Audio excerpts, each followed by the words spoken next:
When we launched the appeal last night, we hoped to get 250,000 volunteers over a few days. But I can tell you that in just 24 hours, 405,000 people have responded to the call.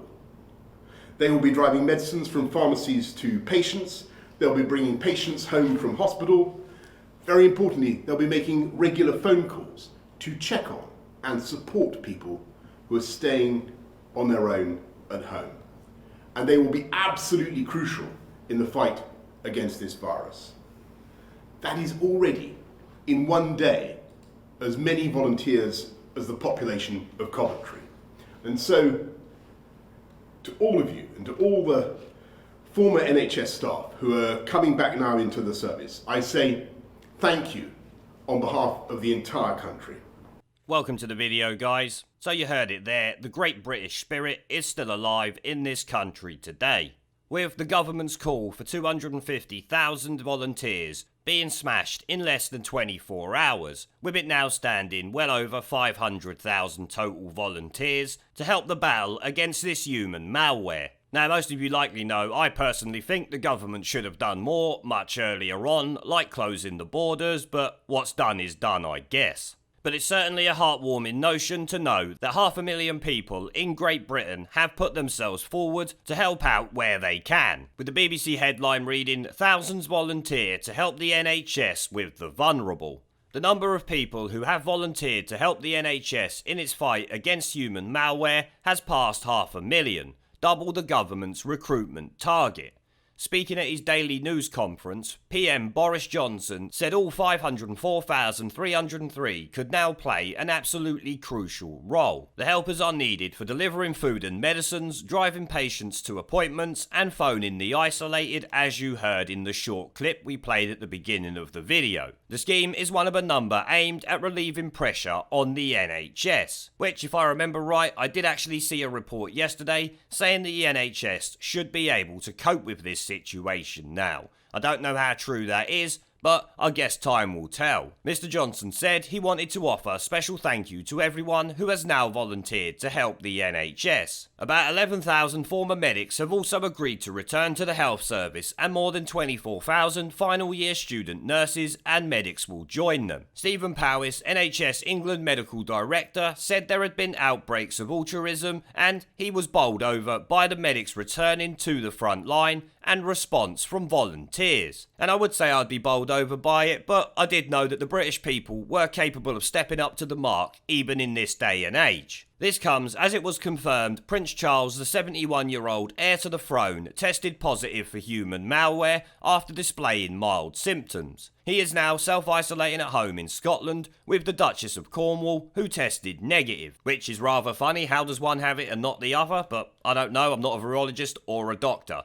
A Clarence House spokesman said it was not possible to know who he had caught it from due to a high number of engagements in recent weeks. Oh, so what they're saying is Prince Charles and the people he's been with are a bunch of super spreaders then. They can't even track it down. They'll just assume that everyone has it. Figures from NHS England show there were 28 deaths over the latest recorded 24-hour period, bringing the death toll in England to 414. There have also been 22 deaths so far in Scotland, 22 in Wales, 7 in Northern Ireland, according to the latest available figures. The government scheme to recruit 250,000 helpers who must be over 18 and in good health went live on Tuesday. By Wednesday morning, they had exceeded their target after many thousands signed up to Good Sam, the group coordinating the response. The help is being targeted at the 1.5 million people with underlying health conditions who have been asked to shield themselves from the virus by staying home for 12 weeks. Home Secretary Robert Jenrick tweeted a photo of what he said was the first box of food and supplies ready to be sent out,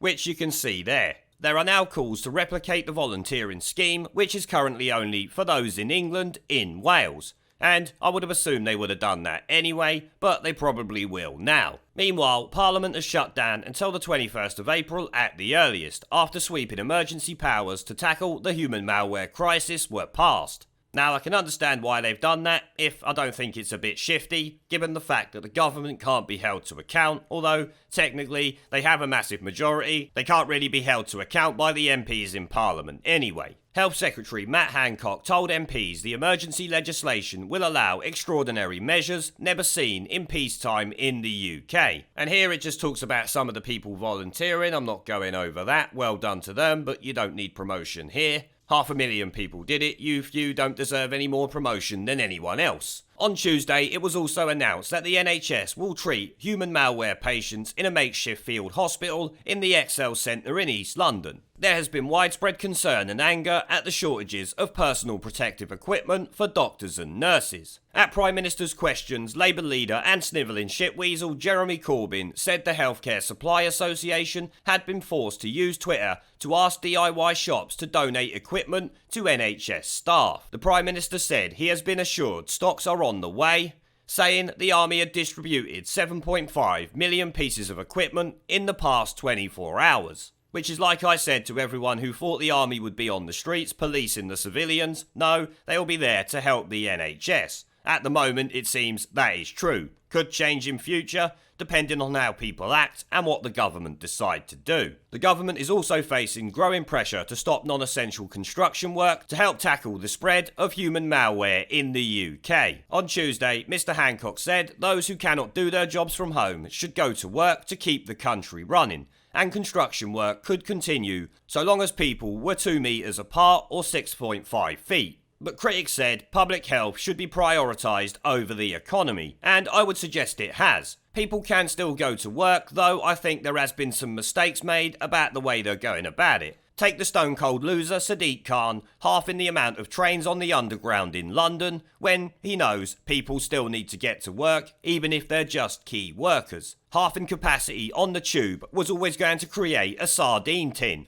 much like it was when everyone was just going to work anyway. But we all know that Sadiq Khan has Diane Aberpotamus levels of genius within him, so we should not be surprised. Some builders and construction workers have said they feel angry and unprotected going to work, while others are under pressure from employers to go in. Yes, because at the moment the advice is still to go to work, as you heard Mr Hancock said, even though the day before it was different. Mr Johnson has so far resisted pressure from politicians, unions and workers themselves to halt construction work. The confusion over who should and should not be travelling to work came after government guidance announced by Mr Johnson on Monday curtailed many freedoms of life in the UK. The Prime Minister said people should only leave their home to shop for basic goods, to fulfil medical or care needs, to exercise and to travel to and from work, but only where absolutely necessary. Since Tuesday evening, hundreds of British Transport Police have been deployed onto the rail network to tell travellers that only those making essential journeys for work should be using tubes and trains. Which is obviously what they are doing, though I expect there will still be the odd few who are just going about their usual business and not giving a damn. Especially down here in London, I'm sure there's going to be plenty of them. The Prime Minister confirmed the government was considering asking black taxi drivers to take NHS workers to work so they can avoid public transport. Might as well make the cabbies useful for something, I suppose.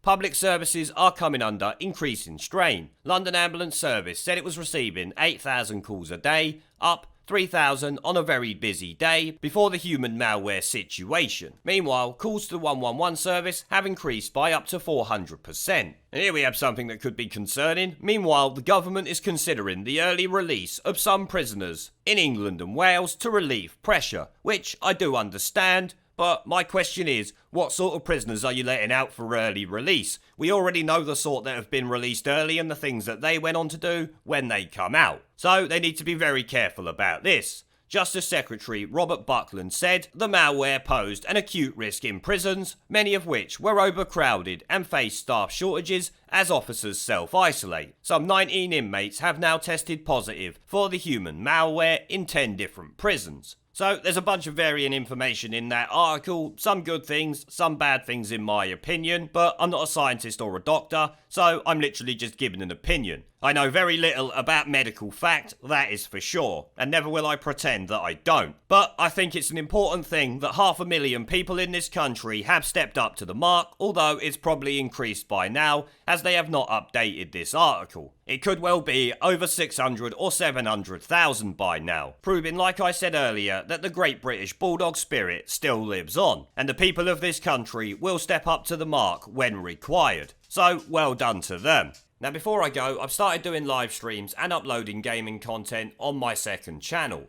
If you would like to come and join me for a live stream to chat in real time, have an interest in gaming related content on YouTube, or just want to follow me over there because you are a legend, the link will be down in the video description below and as a pinned comment. I hope to see you all there. Now as always, before I go, I want to thank our PayPal, Patreon, Subscribestar and YouTube members for supporting the channel, along with everyone who watches my videos.